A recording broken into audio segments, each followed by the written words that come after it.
भगवान ने स्वयं इस बात को लेकर के जब कहा तब स्वयं विभीषण जी भी प्रसन्न हो गए, सारे के सारे वानर सेना प्रसन्न होकर के भगवान के इस सूत्र को अपने अंतर्मन में धारण कर, निर्मल मन जन सो मोहि पावा, मुझे वही प्राप्त कर सकता है जिसका मन निर्मल हो जाए। और निर्मल मन के लिए भगवान की कथा, सदा सेव्या सदा सेव्या सदा भागवती कथा, भगवान की कथा को सदा सुनिएगा। आप कहेंगे महाराज नहीं नहीं नहीं, अगर श्रवण किया तो क्या होगा? एक बात ध्यान में रखना, कथा को जब तक आप बार बार श्रवण नहीं करेंगे ना, तब तक हमारे मन में निर्मलता बारंबार प्रकट नहीं होगी। निर्मल मन के लिए कथा को बार बार सुनिए। ज्ञानेश्वरी मध्ये 7व्या अध्यायामध्ये त्याच्या संदर्भामध्ये वर्णन आहे।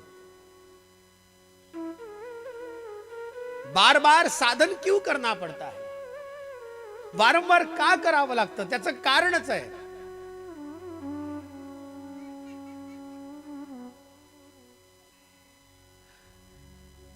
ठाकुर परमहंस रामकृष्ण परमहंस, इनके पास में एक चेला गया और उस चेले ने बार बार वो प्रवचन सुनता गया, प्रवचन सुनता तो बहुत बार उसे वही प्रवचन वही लगता तो उसने एक दिन ठाकुर से ही कह दिया, आपकी कथा को आप सत्संग करते हैं, आप कथा करते हैं, वही तो कहते हैं, एक बार में सुनने बार बार सुनने की क्या आवश्यकता? वो तो ठाकुर थे, सिद्ध थे महात्मा। उन्होंने कहा एक काम करो, बगल में रसोई घर के भीतर में एक लोटा है तांबे का,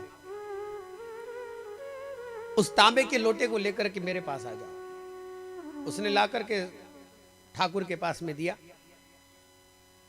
अब जैसे ही ठाकुर के पास में दिया तो ठाकुर ने कहा इसे एक काम करो, इसे अच्छा रगड़ करके इसको बहुत नया करो, पूरा का पूरा इसको मांझ लो पूरा अच्छे से।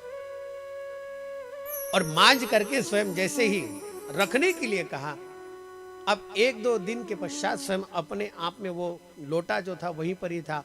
2-3 दिन के बाद में फिर से वो कथा सत्संग सुनने के लिए आया। सत्संग समाप्त हुआ। ठाकुर ने कहा देखो, उस दिन तुमने जो लोटा लाया था ना, वो मुझे दिख नहीं रहा, कहीं हो तो जरा देख लो। उसने जाकर के देखा। अब जैसे ही देखा तो उसने वो लोटा तो ले लिया, लोटा लेकर के ठाकुर के पास में लाया। बोले वहीं पर ही तो था, कहाँ गुम हो गया था? बोले मुझे दिख नहीं रहा था। लेकिन जैसे ही लोटा दिया तो उसी श्रोता ने कहा महाराज ये तो अब काला पड़ गया, इसके ऊपर तो कालिक जम गई। रामकृष्ण परमहंस ने कहा बस ऐसा ही ध्यान रखो। अगर एक बार लोटा मांझ लिया जाए, वो अच्छे से निकल गया, ये बात जैसे आपको पता चल गई, लेकिन 2-3 दिन तक वो वातावरण में वैसा का वैसा ही रहा। फिर से अगर वह कालिक उसके ऊपर अगर आ गई हो तो ध्यान में रखना, अपने आप में ध्यान में रखना। अपने तांबे के लोटे के ऊपर अगर एक बार मांझने से उसके ऊपर फिर से उसका कालापन अगर बढ़ जाता है तो इसका तात्पर्य ही यही है। कथा एक बार नहीं,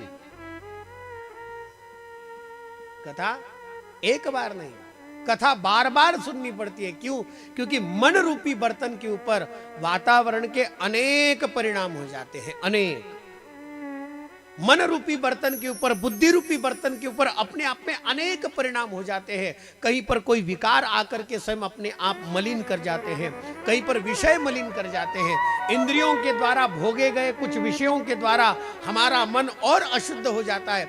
अशुद्ध मन को शुद्ध करने के लिए, बुद्धि को भी शुद्ध करने के लिए एकमात्र उपाय है कथा। आणि जो ही कथा श्रवण करतो त्याच्या कथेच्या द्वारा स्वतः त्याचं चित्त पूर्ण रूपाने निर्मळतेकडे जातं। ज्ञानेश्वरी त्याला प्रमाण आहे, गाथा त्याला प्रमाण आहे। कथाओं के द्वारा ये जीवन का क्रम हो सकता है। म्हणून कथा एक वेळेला नहीं, कथा एक बार नहीं, बार बार सुनिएगा। और जितने बार सुनेंगे आपको पता चलेगा कथा के द्वारा हमारे मन के न जाने अनेक जिसे कहते हैं उत्पात, कथा अधिक श्रवण करणारा कधी जास्त व्यग्र नसतो, शांत असतो तो, शांत. फक्त इमानदारीने कथा ऐकावी त्याने. चोरटी कथा ऐकू नये. चोरटी म्हणजे अर्धी झोपलेली न अर्धी जागलेली, ते तशी नहीं.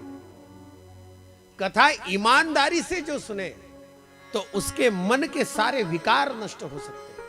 केवल एक इसी बात से हो सकता है.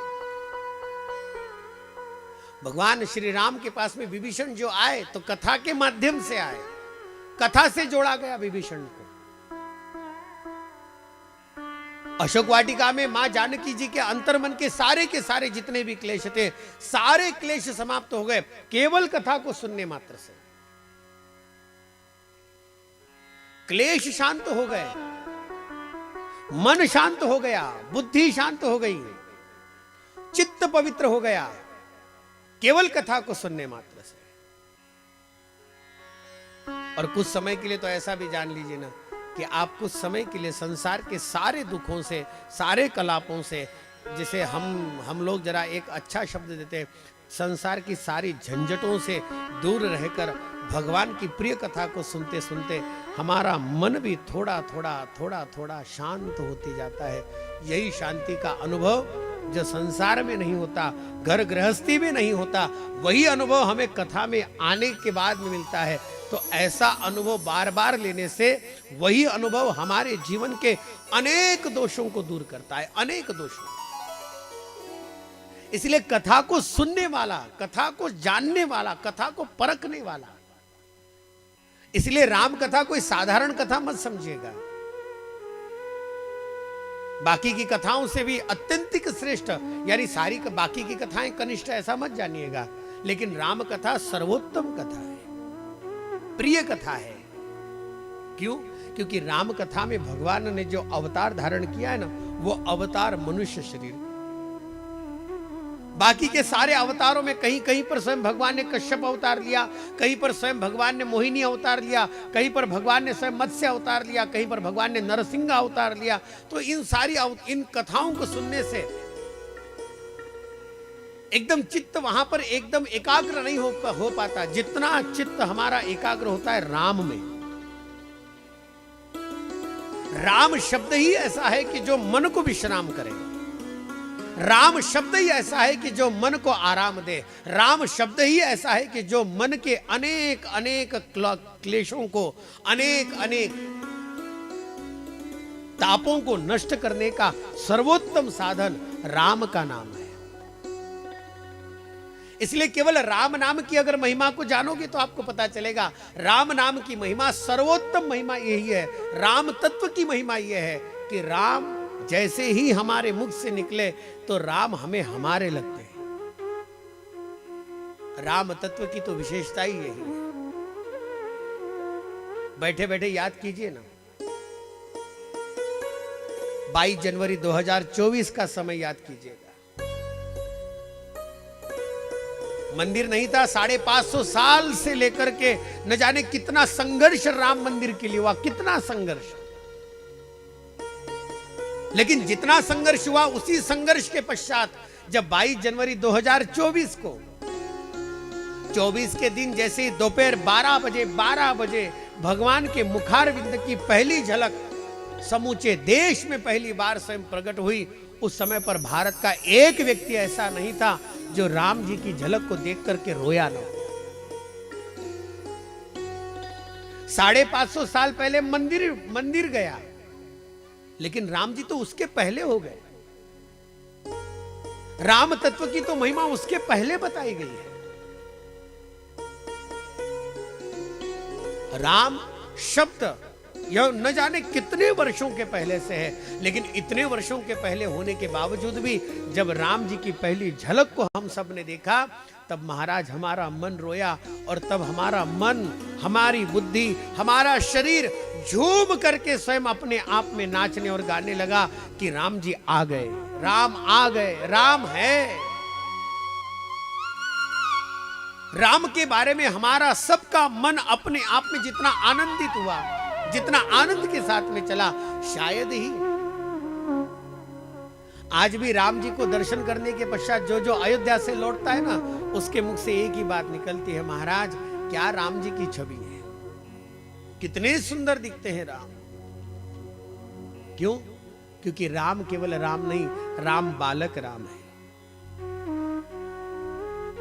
बालक राम की छवि को देख करके सारा का सारा समाज, सारा सनातन अपने आप में रो जाता है।